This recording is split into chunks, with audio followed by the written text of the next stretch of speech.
Let me ask you this, though, because we did talk about social media earlier. What do you think social media, in the current way it is showing us divisive content, trying to rage bait us and pitting us against other humans, is actually doing to our brain and our ability to form meaningful relationships? Because what happens on Instagram doesn't stay on Instagram. Yeah. I mean, there's no question that social media is not social. It incorporates social elements, right? Of course, we are seeing content. Like, I'm thinking about the Instagram feed scrolling experience. You're seeing someone you know posted a picture. Look, they're in Greece, they're with their mom or whatever. They got married, they bought a house. Like, it's social. You're taking in social information, but it is in no way comparable to a real life social experience, social interaction.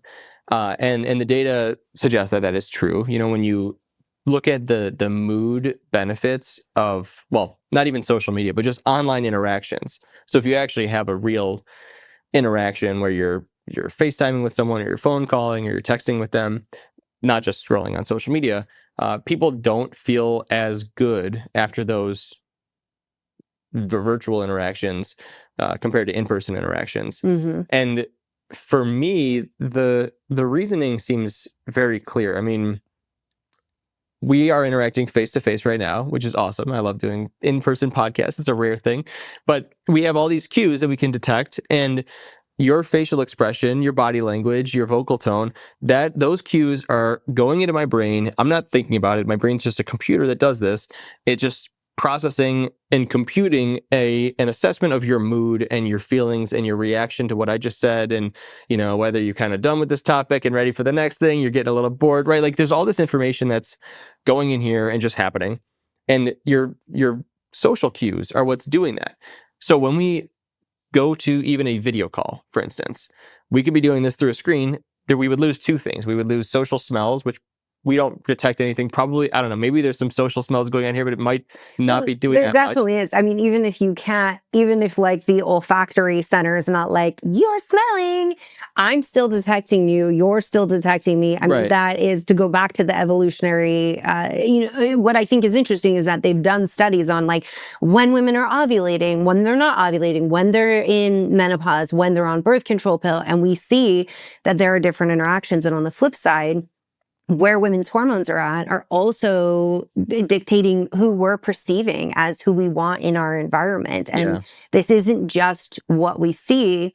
You know, I don't know if you're familiar with the research on like women picking up, like the whole pheromone thing being more about MHC complexes and compatibility. And like, I'm reading your immune system right now. And I think that, you know, there's the social cues of being sick, right? But there's also the like, I got to detect that because you'd be a threat, right? True. Yeah. That's maybe an olfactory thing. It might be something you smell. But the other thing we lose in video interaction is eye contact, right? It becomes impossible because you would have to both be looking at your camera and then you're not looking at each other. So you lose eye contact, which is important. You know, studies show that, not to go on a whole tangent, but eye contact is an important trigger for interbrain synchrony, when two brains synchronize. And let me just say, I've had this weekend 3 sexperts, okay, like psychologists who specialize in human sexuality, who have all said eye contact is one of the most important things that couples are missing out on. So you saying that, like, I'm like, oh, you just like made this huge connection for our audience. Yeah, no, I mean, because interbrain synchrony, now I don't want to, this could be like a 20-minute diversion. I'll make it 30 seconds. When people are working together, you know, on the same wavelength, right? Thinking kind of the same things, certain brain areas can synchronize. And it's not like there's some like quantum leap where like our brains are like, we're not telepathic. No, it's not miraculously. That. Right. It's that we are just sort of, we're just on the same page, right? We are thinking the same things. We understand the situation from the same way. At least that's my take. I mean, there might be neuroscientists out there who think it's some sort of quantum thing. I don't. There's probably a few that think that way. Anyways, that's important because people actually, there's studies showing that when people are experiencing interbrain synchrony, it improves cooperation in certain ways on certain tasks. And romantic couples are at a higher likelihood of experiencing interbrain synchrony, and specifically during eye contact. So it is an important thing. And so, you know, when you think about long-term couples that you're FaceTiming, and maybe you're more likely to get in an argument or something like that, right? We're distancing, we're losing some of the social texture for our brains. Yeah. And so, you can imagine what happens as we go down this like pyramid of digital interactions. You go from video call to phone call. Okay, now you can't see any body language. You can't see any facial expressions. You're losing more of that my brain, our brains are just soaking in and using to form an understanding of each other.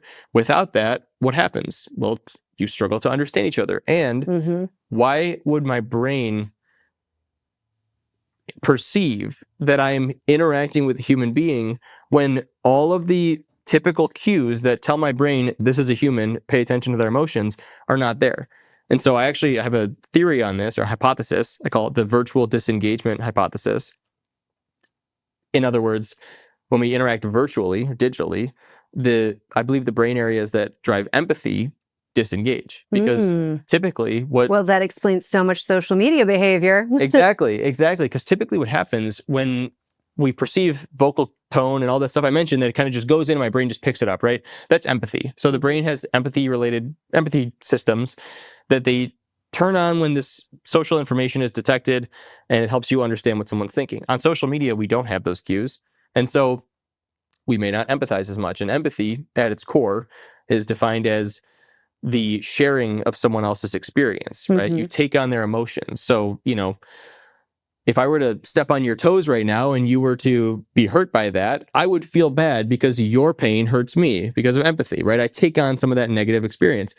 But if I comment something really mean on your social media, and you might have the same sort of painful response, I'm not there to witness it. I don't experience your social cues. So my brain is completely free to go, right? I can just move on with my life without feeling bad at all. And so I use this analogy in the book about placing a tack, right? You place a tack as a kindergartner trying to prank a friend, and then you move on, and now years later, a child just sat on the tack in your childhood elementary school, and they're crying and they're in the nurse's office. Do you feel empathy, right? It's kind of like, does a tree that falls in the woods up by itself make a sound? How can you feel empathy when you are not witnessing the cues? You are directly responsible for that child's pain, but you're not aware of it. And so on social media, we are not present for the moment where whoever posted steps on the tack. We just don't witness it. And so I think that is a big driver behind our hostility. And what I particularly worry about is empathy is something that we largely learn through experience, through childhood.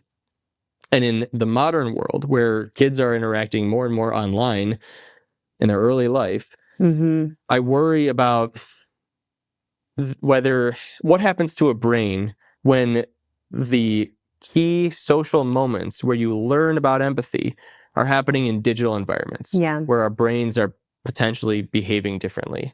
If you enjoyed this conversation, then I definitely want you to check out this.